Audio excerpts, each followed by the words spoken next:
ప్రభువును ప్రియ రక్షకుడైన దేవుని పేరట మీ అందరికీ శుభాభివందనములు తెలియజేసుకుంటున్నాను.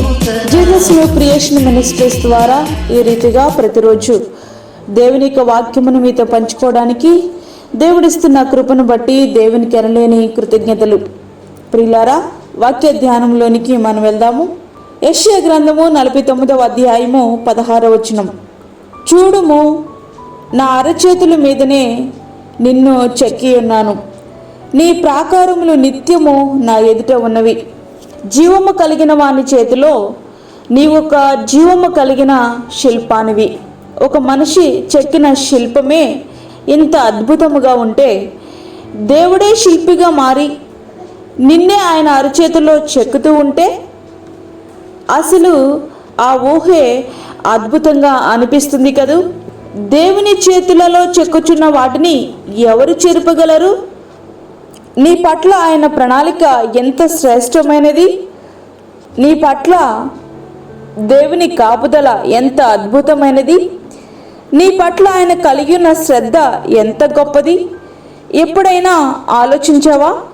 మనసు పెట్టి చూడగలిగితే ఆయన చేతిలో ఎట్టి రీతిగా భద్రపరచబడి ఉన్నామో మనకి అర్థమవుతుంది. తద్వారా నీ జీవితానికి భద్రత, క్షేమం ఆయనలోనే అనే గ్రహింపు నీలోనికి వచ్చినప్పుడు ఏ విధమైన భయము నిన్ను భయపట్టదు. ఒక నిజమైన తల్లి తాను కనిన పిల్లలను మరిచిపోతుందా? వారిని పట్టించుకోకుండా ఉండగలుగుతుందా? తన పిల్లలు ఆకలితో అలమటిస్తూ ఉంటే తాను ఆనందముతో ఉండగలుగుతుందా? అది సాధ్యము కానే కాదు. ఒకవేళ అట్లయినా జరగవచ్చేమో గాని ఆయన అరచేతుల్లో నిన్ను చెక్కుకున్న దేవుడు నిన్ను మరిచిపోయేవారు కాదు. స్త్రీ తన గర్భమున పుట్టిన బిడ్డను కరుణింపకుండా తన చంటి పిల్లను మరుస్తుందేమో కానీ ఆయన నిన్ను మరువరు. నీకు అర్థం కావాల్సిందల్లా ఒకటే, ఆయన నీ పట్ల ఎంత ప్రేమ కలిగి ఉన్నారో అది అర్థమైతే ఆయన చేతుల్లో ఎట్టి రీతిగా భద్రపరచబడి ఉన్నావో నీకు అర్థమవుతుంది. తద్వారా నీ జీవితానికి భద్రత, క్షేమం ఆయనలోనే అనే గ్రహింపు నీకు వచ్చినప్పుడు ఏ భయమో నిన్ను భయపెట్టదు. ప్రియ స్నేహితుడా, వాక్యం వింటున్నటువంటి ప్రియ దేవుని బిడ్డ, ఒక మనిషి జీవము లేని దానిని అందమైన శిల్పంగా మలచగలడేమో కానీ దానికి జీవాన్ని మాత్రం పోయలేడు. అయితే జీవము కలిగిన ఆయన, జీవము కలిగిన నిన్ను జీవము గల దేవుడు తన చేతుల్లో చెక్కుకుని నేటికి నిన్ను జీవింపచేయుచున్నారు.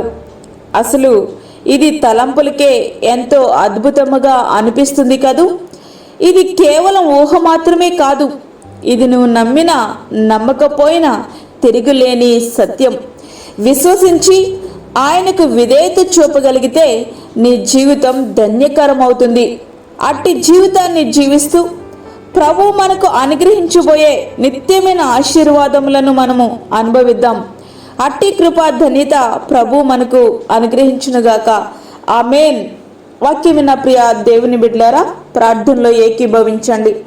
పరిశుద్ధమైన తండ్రి, ప్రేమగల యేసు ప్రభువా, శ్రేష్టమైన అమూల్యమైన మరి యొక్క దినము మా జీవితంలో మీరు అనుగ్రహించారు, నీకు వందనాలు. ఈ దినమంతటి కొరకు మీరు మమ్మల్ని సిద్ధపరచండి ప్రభువా. ప్రతి విధమైన శోధన, కీడు, ప్రమాదము, తెగుల నుండి మీరు మమ్మల్ని తప్పించండి. ఈ దిన అవసరతలు తీర్చండి. అదేవిధంగా బయటికి వెళ్తున్నప్పుడు వస్తున్నప్పుడు నీ కాపుదలను మాకు అనుగ్రహించండి ప్రభువా. దూరదేశంలో ఉండి ఈ యొక్క వాక్యముని విని ప్రార్థనలో ఏకీభవిస్తున్న ప్రతి బిడ్డను మీరు జ్ఞాపకం చేసుకోండి. నీ కృపగల హస్తాలకు వారిని అప్పగించుకుంటున్నాం ప్రభువా. ఎవరు ఏ విధమైనటువంటి సమస్యలతో ఉన్నారో ప్రతి విధమైన సమస్య మీ నామములో, నీ చిత్తంలో తీర్చబడుటకు సహాయం చేయండి. బలహీనులను, చంటి బిడ్డలను, వృద్ధులను, గర్భిణీ స్త్రీలను మీరు జ్ఞాపకం చేసుకోండి ప్రభువా. వారికి నీ కాపుదలను అనుగ్రహించండి. గర్భఫలము లేని బిడ్డలకు గర్భఫలము దయచేయండి. ఈ దినమంతటి కొరకు మీరు మమ్మల్ని సిద్ధపరచండి ప్రభువా. మాకు కాదు యెహోవా, మాకు కాదు, సమస్త మహిమ ప్రభావం మీకు ఆరోపించుకుంటూ యేసు పరిశుద్ధ నామమున అడిగి వేడుకుంటున్నాము తండ్రి. ఆమేన్. ఈ యొక్క వర్తమానములు అనుదినము పంపించబడతా ఉన్నాయి. ఈ యొక్క అనుదిన వర్తమానముల కొరకు మీరు మమ్మల్ని సంప్రదించండి. ఈ యొక్క వర్తమానములను మీ బంధువులకు, మీ స్నేహితులకు షేర్ చేయండి. దేవుని పనిలో మీరు కూడా పాలిభాగస్తులు కండి. అదేవిధంగా మీ ప్రార్థన అవసరతలు మాకు తెలియచేయండి. 9177377559. దేవుడు మిమ్మను, మీ కుటుంబమును దీవించునుగాక.